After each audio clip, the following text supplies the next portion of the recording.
আমরা নামতে নামতে বসে পড়েছি। কেন বলো? হোটেলের নাম হলো পিকাটু উবুদ। উবুদে 4 দিন স্টে করার পর আমরা চলে গিয়েছিলাম নুসা পেনিডা।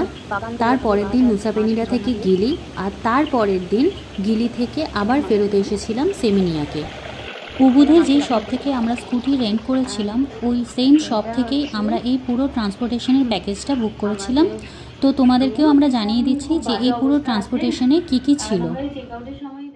ফার্স্ট, উবুধের এই হোটেল থেকে সানুর বিচ হারবার অবধি গাড়িতে pick up and drop off. Second, Sanur harbour থেকে নুসা পেনিডা আইল্যান্ডে ফেরিতে ট্রান্সফার। থার্ড, তারপরের দিন নুসা পেনিডা আইল্যান্ড থেকে গিলিতে ফেরি ট্রান্সফার। ফোর্থ, তারপরের দিন গিলি থেকে সেমিনিয়াকে ফেরত আসা by ferry. And fifth, the last, ওই হারবার থেকে সেমিনিয়াক আমাদের হোটেল অবধি মিনি ভ্যানে করে pick up and drop of.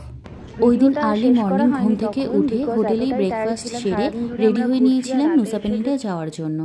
আমরা চলে এসেছি সানু পোর্টে, শাটল বাসে করে এসেছি।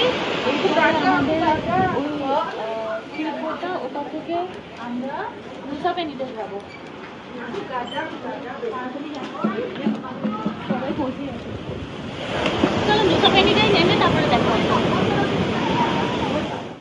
চলে এসেছি নুসা পেনিডা। অ্যাকচুয়ালি এটা পেনিডা আইল্যান্ড। এই করে এসেছি স্পিড বোট, ছোট ক্রুজ, জানি না কি বলে, स्पीड बोट। चलो उबुद हो गया कंप्लीट। এটা দুটো ফ্লোরে ছিল, আমরা নিচেই বসেছিলাম। এসি ছিল। আমাদের উবুদ কমপ্লিট হয়ে গেছে। এবার আমরা এখান থেকে বেরোবো। আমরা ভেবেছি এখান থেকে এই পাশে কোথাও থেকে স্কুটি রেন্ট করবো, দেন আমরা হোটেলে যাব। হোটেল অলরেডি বুকড আছে। আগে যাচ্ছি, তারপরে দেখা হচ্ছে। আমরা চলে এসেছি আমাদের হোটেলে। এটার নাম হচ্ছে তুঞ্জুং কুনিং কটেজ। আমরা ওখান থেকেই, ওই হারবার থেকেই আমরা স্কুটি রেন্ট করে নিয়েছি।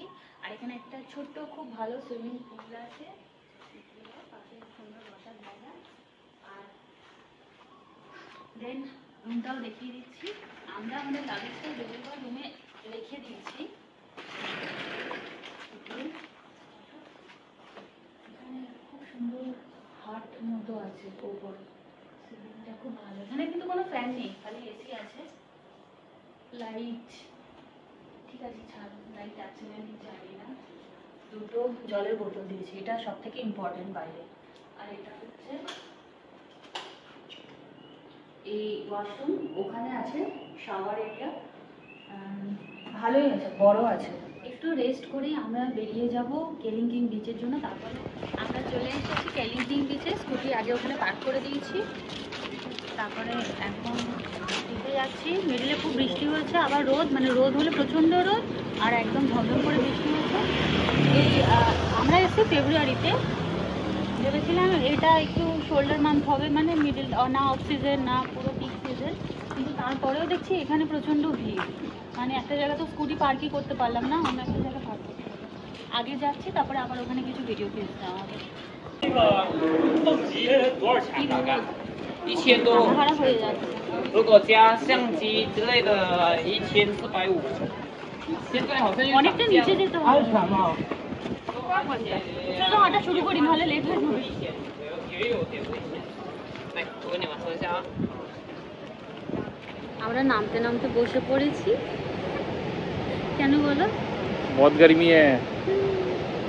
খুব খুব গরম, প্রচন্ড গরম। यस, हम लोग प्लान किया कि नीचे जाए, लेकिन इतना गर्मी कि नीचे चल जाएंगे, लेकिन नीचे से ऊपर आने का दिक्कत, बहुत गर्मी है। ওটাই কত গরম। मतलब बहुत जन को ভাই ওই মানে বেশি জন তো যাইও নি, ওটারই রিজন আছে।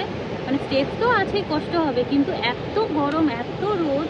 আমরা ফেব্রুয়ারি মান্থে এসেছি, তারপরেও মানে যেটা এখানে হচ্ছে বর্ষাকাল, তারপরেও এত গরম। তাহলে সামারে এখানে কি অবস্থা হবে বাবা, ভেবেই ভয় লাগে। हाँ, लेकिन अभी जहाँ बैठे वहाँ का व्यू सबसे अच्छा है। হ্যাঁ হ্যাঁ হ্যাঁ, একবার ভিউটা দেখিয়ে দাও। मैं व्यू दिखाता हूँ। यस,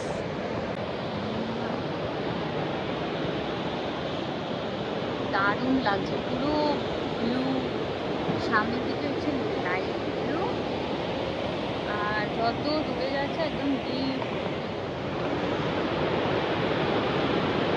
কাজই করছে। কেলিংকিন বিচে আমরা এই অবধি নেমেছিলাম, তারপরে আর নামার দুঃসাহস হয়নি। তো এখানে কিছুক্ষণ রেস্ট নিয়ে আমরা চলে গিয়েছিলাম ব্রোকেন বিচের উদ্দেশ্যে। ये अब हम आ गए हैं ब्रोकेन बीच। দেখো কি সুন্দর ব্লু ওয়াটার, ভালো লাগছে।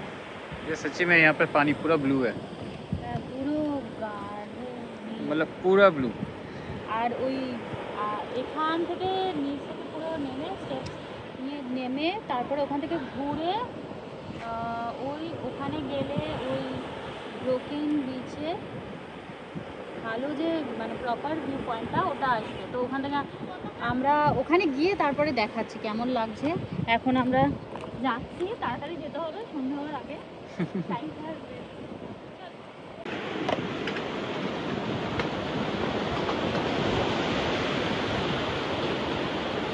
আমরা চলে এসেছি ব্রোকেন বিচের ভিউ পয়েন্টে। এখান থেকে সব থেকে ভালো আসবে, খুব সুন্দর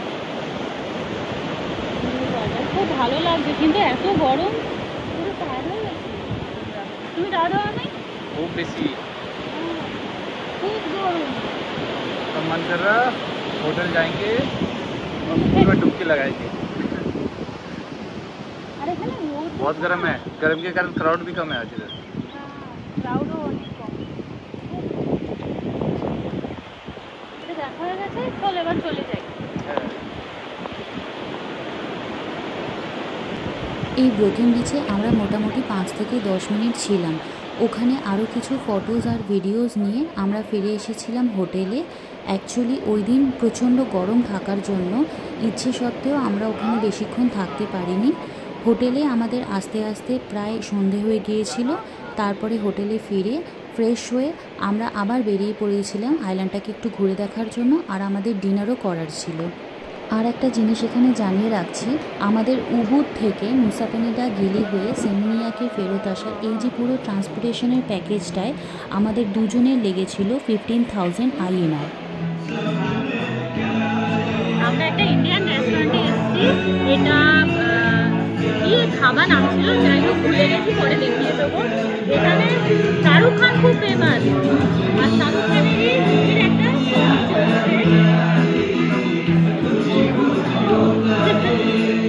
ভালো লাগছে। আমরা ভেবেছিলাম বাইরে এসে ইন্ডিয়ান খাবার ট্রাই করবো না, কিন্তু এখন এতদিন পর না, এতদিন কি 3 দিনই হয়েছে, 3-4 দিন পরেই মনে হচ্ছে না। ওই আমার বললো যে খাবে ইন্ডিয়ান, আমি বলছিলাম ঠিক আছে আলাদা ট্রাই করি। এটার নাম খাওয়া, রেস্টুরেন্টের নাম খাওয়া, খাওয়া আছে রেস্টুরেন্টের নাম। तंदूर आइटम ভালো লাগছে, হ্যাঁ তন্দুর আইটেম বেশি। এখানে চাইনিজও পাওয়া যায়, বাট ইন্ডিয়ান স্টাইলের চাইনিজ পাওয়া যায়। শাহরুখের মিউজিক সং শুনতে শুনতে ওই দিন আমরা ডিনার করেছিলাম, খুব মজা হয়েছিল। চলো দেখা হচ্ছে আবার পরের ভিডিওতে। Bye bye.